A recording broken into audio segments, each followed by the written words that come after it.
Hi, everyone. Welcome, welcome. Hi. My computer, I'm not used to doing this, so sorry. This is new for me. Hi, everyone. I am Kim with Kim Dell Art, and I help people to learn how to paint using virtual paint parties as well as do it yourself art kits and online classes. So normally I'm getting ready to paint some type of painting tutorial, but as you can see behind me, I'm on vacation. So since I'm not home and I'm not in my studio, I'm not able to actually do any painting. But I still wanted to do something of value while I was on vacation, kind of take a break from my vacation, to kind of go over some things that I have learned in the last year of learning how to paint, and wanted to share. That's one of the things I definitely want to do with this um, business that I'm building is to pass on the things that I've learned because I've only been painting for about a year. It'll literally be a year next month. And I have learned so much. And I know when I was first starting, I had so many questions and I was so bad at so many things. But thankfully, I learned I had people that I could talk to. There were lots of places for me to go and get answers fulfilled. So I want to be that for the next up and coming artists who maybe are trying to learn or have questions or are afraid to even try, things like that. So the thing I want to talk about today is, well, this, the color wheel. So I don't know about you, but for a long time, everyone ever told me if you want to understand color, get a color wheel. And I was like, okay, sounds great. One problem, I don't get it. And it's two sided. It gets more complicated on the other side. And I'm looking at it and I'm like, split complementary triad tetra. I don't get it. And I don't care how many ways I tried to learn it. I just, for whatever reason, nothing clicked. Until one day, I watched an artist that I took her class. Her name is Olga Sobi, amazing acrylic flow painter. And she explained the color wheel to me, and I went, hallelujah. I finally got it. It finally clicked, and I finally made sense. So, with that being said, I thought I would share what I have learned about the color wheel and pass that on to you so that you can start utilizing this. Now, when would you actually want to use a color wheel? Right? So it's a little breezy, so sorry about the things. It does sound kind of nice though, right? Um, but why would you use a color wheel? Well, not only are you looking at it to kind of figure out kind of color wise, do you want to be cold? Do you want to be warm, right? It helps you to understand how colors are affected when you add black and white to it, right? If you add black, if you add white, if you add blue, if you add yellow, or if you add red, which of course red, yellow, and blue are your primary colors, right? What happens with that, but also understanding what colors best complement one another. So when you're creating a painting, you understand if you want something that's high contrast, then you probably want something that's more complementary or split complementary. Whereas if you want something lower contrast, then you'd probably want to do something more analogous, okay, which is colors next to one another. So that's kind of, I'm going to turn this down just a little bit. Okay. And I wonder if I can open this a little bit. Nope, that's wrong way. Okay, never mind. So, still learning this live thing. All right. So, I'm not going to go into massive detail about this, but I wanted to show you kind of um, some basic ideas about the color wheel. Okay. So, as you know, the primary colors, or maybe you don't, the primary colors are red, blue, and yellow. Okay. Primary meaning that no mixing of any other color will make red, yellow, and blue. That they have to buy, you have to buy red, yellow, and blue. You can't make these. When you start mixing your colors. So when you mix red and yellow together, you make orange, right? Red and yellow make orange. When you mix yellow and blue together, right, you get green. And when you mix blue and red together, you get purple. Those are considered your secondary colors. And then the colors in between those, the blue violet, the red violet, red orange, yellow green, and blue green are your tertiary colors, okay? And then when you go to your color wheel, you'll see what happens to the color if you add black to it, right here. If you add white to it, if you add blue to it, and if you add yellow to it. And the reason why you want to understand that is because maybe, like for instance, maybe I like that green. I like green, but I don't want it to be that dark. But if I add white to it, now it's a lighter yellow green, okay? So that's kind of where this side of the wheel, it goes into variations of gray and whatnot, but for the most part, that's what that's for. Now, this side can be a little bit more complicated. And so I want to go in. So you'll see one that says complementary color, which is a solid line back and forth, okay? What that means is if I turn this so that my line is pointing towards yellow, its direct opposite, okay, is what's known as its complementary color. So its direct opposite is purple. So yellow's complementary color is purple. Why is that important? Because if you put yellow and purple together, they're going to have the most contrast, okay? However, if you blend yellow and purple together, right? If they're both wet and you're on a painting and you're putting yellow down and then you put purple down next to it and you start to blend it, it will turn brown. That's how you get a more natural brown, is if you mix complementary colors, okay? But if you want something that's very vibrant and very contrasty but still go together, that's what the complementary color is. It's the one directly opposite. You'll also see there is what's called the split complementary, okay? Let me bring it a little closer. And everything's back. Okay, so you have it goes here to here and here. It's like this triangle right here, okay? So if I leave it at this example, it shows me my split complementary is yellow, red violet, and blue violet.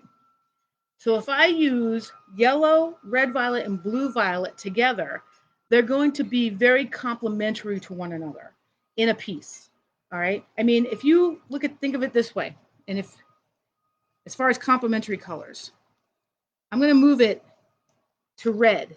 What do you think red's complementary color is? It's green. Why do you think at Christmas time everything is red and green? Because red and green are complementary colors. The split complementary is red, yellow green, and blue green. But it all has some form of green in it because those are complementary. Then you have the triadic, all right, which is in this case would be red, yellow, and blue. So if you put red, yellow, and blue, which is primary colors, you're going to get a lot of contrast and they're going to work together. If I put this on, say, orange, now it's orange, green, and violet. Orange, green, and violet, which are secondary colors, right? So those are going to go together. And then the last piece on here are two tetrads, which are square rectangles, basically. Well, one's a rectangle, one's a square. And it goes from here to here to here to here. And it's basically saying these four colors are going to complement one another, or these four colors are going to complement one another. If you want more of a contrasty image, but if you want something a little more mellow and a little less contrast, you would do something that's more analogous, which means the three colors that go together here. So blue, blue, violet, and violet. They go together because they're together on the color wheel Sorry, there's some construction going on. Figures, right? Seriously? So you would put those three together because of the fact that they are together on the color wheel. So they're called analogous colors, and they go together very well. The other thing that you want to keep in mind when you're looking at your color wheel is there's like a split. Let's see right here. Okay, there's a split. Ah, turn it that way. Okay, there's a split right here that goes right down the middle of the color wheel. All right. Everything on this side, which is your violet, blue, green, all that, all right, up to about here, okay, up to this yellow green, that's considered a cool color. Everything on this side, which is your red, violet, your red, orange, orange, yellow, and all that, those are considered warm colors. So think about orange is hot, red, flames, right, yellow, right, sun, whereas blue, ocean, cool, violets, right, greens, those are all cool colors. And those all have moods. So if you're looking to create something in a painting that is more calming and cool, right? Maybe you want something for like maybe a meditation space, then you'd want to stay on the cooler sides, which is basically your red, violet, all the way to your yellow, green. But if you want to do something with lots of energy and that's hot, right? Steaming hot, passionate, right? You're going to do everything from your red, violet all the way to your yellow because they're hot and more, energy things, right? So I just wanted to show real quick a couple of examples of mixing because I don't think we realize, sometimes when you're using that color wheel, what it actually means. So I'm going to bring this down and hopefully you can see it. So I brought some yellow, right? I brought my primaries, some red, and some blue. Okay? So if I take some of this red and some of this blue together, all of a sudden now, I have purple, right? And this is how you learn if you don't have a particular paint. Say you don't have a bottle of paint of purple at home, but you have your primaries. This is how you can make your primaries, right? So then let's say we got red and we got some yellow. I think now one thing you have to be careful, sometimes this is not an equal thing. It also depends on the intensity that you want, but here you go. You now have orange, right? And then if I take some yellow, right, and some blue,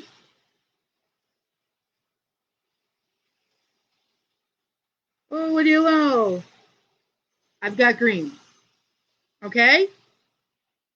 So now I said that blue and orange, according to my color wheel, let's say I wanted, right? I'm looking at let me bring this back up. Hold on. Okay. Blue and orange, right? They're across from each other. They're complementary. So I'm going to I have some orange. I'm going to make a little bit more orange. So I'm going to take my red, my yellow, right? Make some orange. Okay. And then I'm going to take some blue and I'm going to put it right next to it. I'm not going to blend it yet. I'm just going to put it right next to it. Look at how they work together, but they also give contrast, right? That is because they are complementary. They complement one another in a high contrast situation, right? But if I took that same blue and put it next to the purple, because they're analogous, right? They're next to each other on the color wheel right here. Now look at the difference. Look at the contrast between the blue and the orange versus the contrast between the blue and the purple. This is a lower contrast. It still goes together. It's just a lower contrast. These go together, they complement each other, but it's a higher contrast, okay? Now, I want to show you what happens if you mix your complementary colors together. Let's say you're doing a painting and you want blue and orange to be on it and you want them to be separate. The problem is you have to ensure that your colors, one of them has to be dry, because if it doesn't, watch. Hopefully this is still wet. Let me continue. Let me make some more orange real quick. Okay, so here's my orange, right? And I'm going to take some of this blue. Now watch what happens. All of a sudden, now we're turning into, we've got a kind of a bluish, almost gray color, right? And if I keep adding my browns and then my blues, kind of turns grayish, kind of turns brown. There it is. And there it is. Look how brown that is, okay? That is because we took two complementary colors together, mixed them, blended them while they were wet. So if you are blending, if you're creating a painting, whether that be abstract or realism, like a landscape or a portrait or something, and for some reason you're putting two complementary colors together, okay, and you're wondering why all of a sudden am I getting muddy colors, that is why, okay?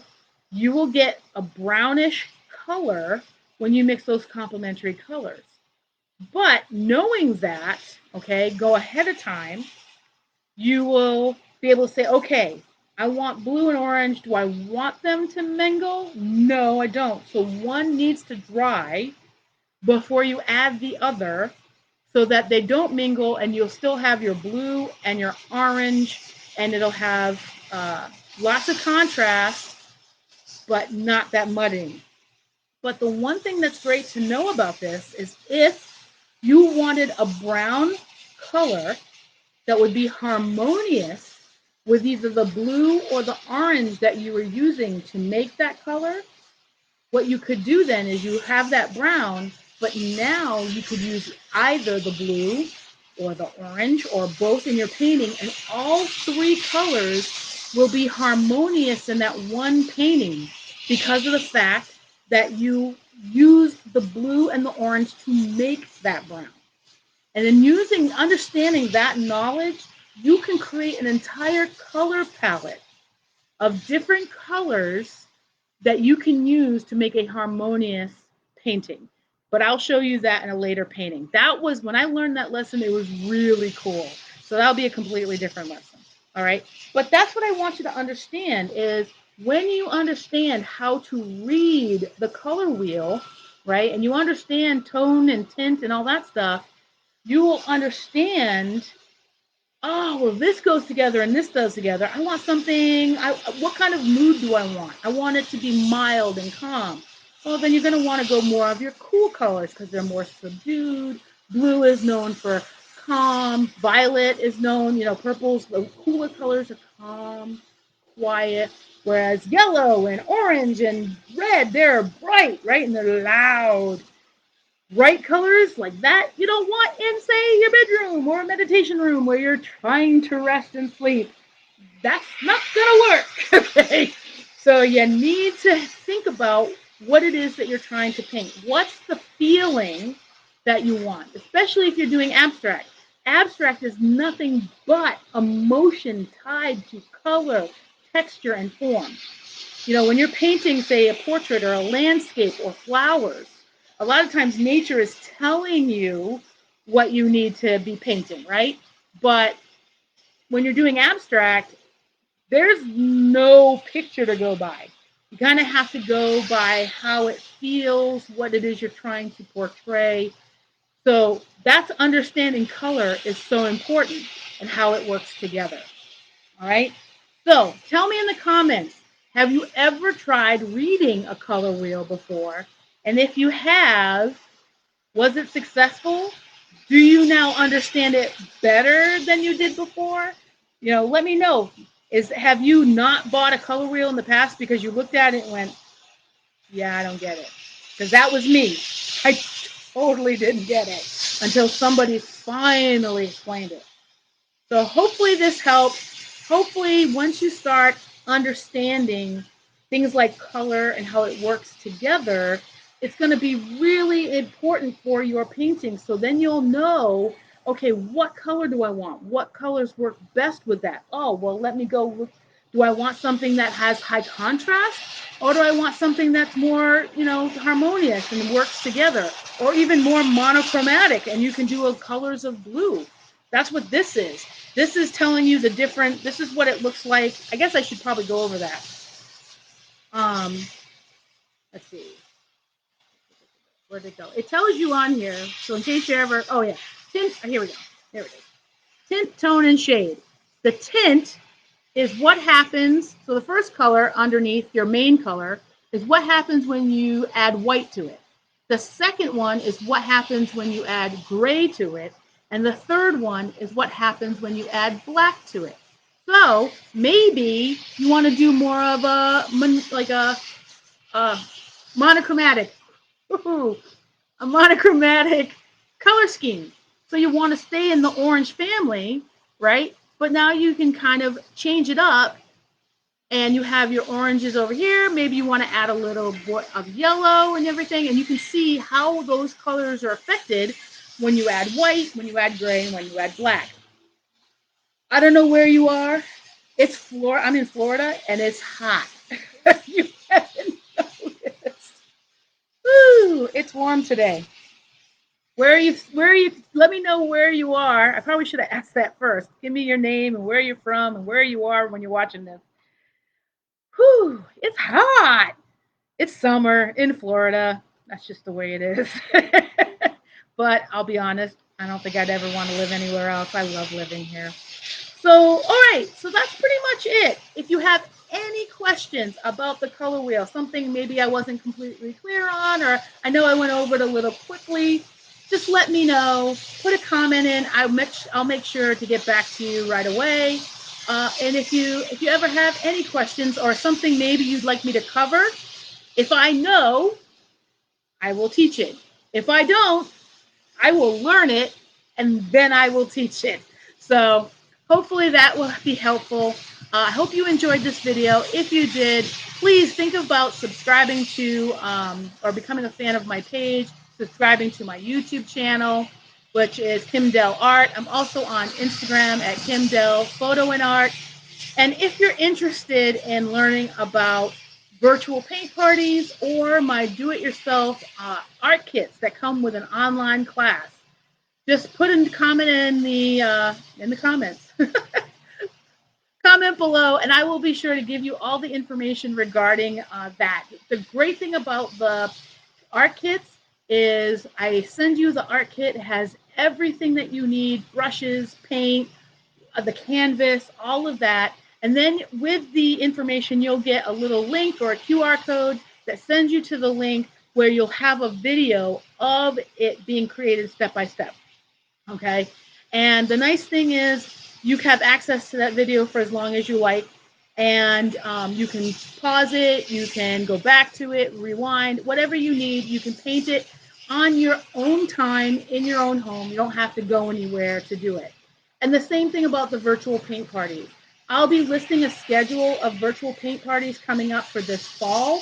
I plan on doing some really fun fall painting. So if you're into fall, things like witches, pumpkins, maybe even a fall scene of some kind, all kinds of things coming up for fall. So if you're interested in one of those, stay tuned for the schedule to be coming up soon. I think that's it. So considering this is probably my very first live in a really long time where I actually taught something, I guess it went okay except for the noise and the excavator in the back. I guess you just can't plan for everything. Hopefully you can hear this okay. Hopefully I'm pretty loud, so I'm thinking you should be able to hear it okay.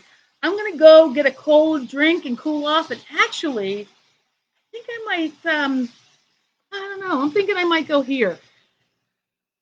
Yeah, yeah. I think I'm gonna go there. I think it's time to just dive right in. Yeah, because that sounds really good right now.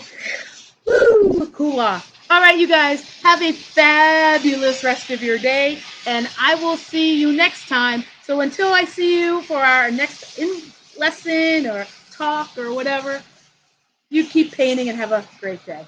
Bye bye now.